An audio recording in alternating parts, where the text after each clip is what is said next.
Hubballi Dharwad youth Congress ವತಿಯಿಂದ estate files ಕುರಿತು ಉಂಟಾದ ಗಂಭೀರ ಸಾರ್ವಜನಿಕ ಆತಂಕ ಮತ್ತು ಆಕ್ರೋಶದ ಹಿನ್ನೆಲೆಯಲ್ಲಿ ಪಾರದರ್ಶಕತೆ, ಹೊಣೆಗಾರಿಕೆ ಮತ್ತು ನ್ಯಾಯಕ್ಕಾಗಿ ಇಂದು ಪ್ರತಿಭಟನೆ ಹಾಗೂ ಮುಷ್ಕರವನ್ನು ಆಯೋಜಿಸಲಾಯಿತು. ಪ್ರತಿಭಟನೆಗೆ ಯೂತ್ ಕಾಂಗ್ರೆಸ್ ಜಿಲ್ಲಾ ಅಧ್ಯಕ್ಷರಾದ ಅರ್ಜುನ್ ಪಾಟೀಲ್ ಅವರ ನೇತೃತ್ವದಲ್ಲಿ ಅನೇಕ ಹಿರಿಯ ಹಾಗೂ ತಳಮಟ್ಟದ ನಾಯಕರು ದೊಡ್ಡ ಸಂಖ್ಯೆಯಲ್ಲಿ ಭಾಗವಹಿಸಿ ತಮ್ಮ ಸಾಮೂಹಿಕ ಆತಂಕವನ್ನು ವ್ಯಕ್ತಪಡಿಸಿದರು. ಸಭೆಯನ್ನು ಉದ್ದೇಶಿಸಿ ಮಾತನಾಡಿದ ನಾಯಕರು ಸಾರ್ವಜನಿಕ ವಿಶ್ವಾಸ ಮತ್ತು ನೈತಿಕ ಹೊಣೆಗಾರಿಕೆಗೆ ಸಂಬಂಧಿಸಿದ ವಿಷಯಗಳಲ್ಲಿ ಸತ್ಯ, ನ್ಯಾಯ ಮತ್ತು ಕಠಿಣ ಹೊಣೆಗಾರಿಕೆಯ ಅಗತ್ಯತೆಯನ್ನು ಒತ್ತಿ ಹೇಳಿದರು.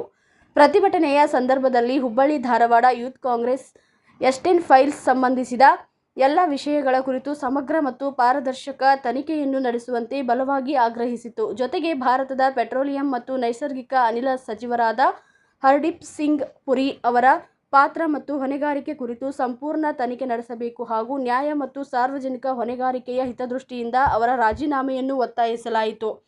ಪ್ರತಿಭಟನೆಯಲ್ಲಿ ಮುಂದಿಟ್ಟ ಪ್ರಮುಖ ಬೇಡಿಕೆಗಳು: ಎಸ್ಟೇಟ್ ಫೈಲ್ಸ್ ಕುರಿತು ಪಾರದರ್ಶಕ ಮತ್ತು ಸ್ವತಂತ್ರ ತನಿಖೆ, ಎಲ್ಲ ಸಂಬಂಧಿತ ವಿಷಯಗಳಲ್ಲಿ ನ್ಯಾಯ ಮತ್ತು ಹೊಣೆಗಾರಿಕೆ.